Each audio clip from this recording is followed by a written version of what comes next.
চাওক শিৱসাগৰ জিলা, চৰাইদেউ জিলা, যোৰহাট জিলা ৰাইজে এটা অবৰ্ণনীয় পৰিস্থিতিৰ সন্মুখীন হৈছে। এটা আছে প্ৰলয়। এতিয়া গোলাঘাট জিলাতো ৰাইজে বান আৰু খহনীয়াৰ পৰিস্থিতিৰ সন্মুখীন হৈছে। এই যে ৰাইজে মহাপ্ৰলয়ৰ সন্মুখীন হৈছে, এই পৰিস্থিতিত গোটেই অসমৰ ৰাইজে একমুঠে থিয় দিছে। গোটেই ৰাইজ আজি অসমৰ ৰাইজ আজি ঐক্যবদ্ধ। এই জৰ্জৰিত জনসাধাৰণৰ কাষত সকলো সাৰথি হিচাপে থিয় দিছে। আৰু সেইকাৰণে আজি বঙাইগাঁও প্ৰেছ ক্লাব আৰু সদৌ বঙাইগাঁও জিলা ছাত্ৰ সন্থা কোনো বঙাইগাঁৱৰ পৰা ইয়ালৈ ঢাপলি মেলি আহিছে, কিয় ৰাইজৰ কাষত সাৰথি হিচাপে থিয় দিবলৈ আহিছে। আৰু বঙাইগাঁও প্ৰেছ ক্লাব আৰু বঙাইগাঁও জিলা ছাত্ৰ সন্থাৰ এই পদক্ষেপ অত্যন্ত আদৰণীয় পদক্ষেপ। আৰু ভূপেন দাই কৈ গৈছিল মানুহে মানুহৰ বাবে।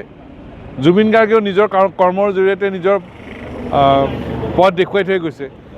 গতিকে এটা অবৰ্ণনীয় পৰিৱেশ, আৰু অবৰ্ণনীয় পৰিৱেশত ৰাইজৰ কাষত গোটেই অসমৰ ৰাইজ সাৰথি হিচাপে থিয় দিছে।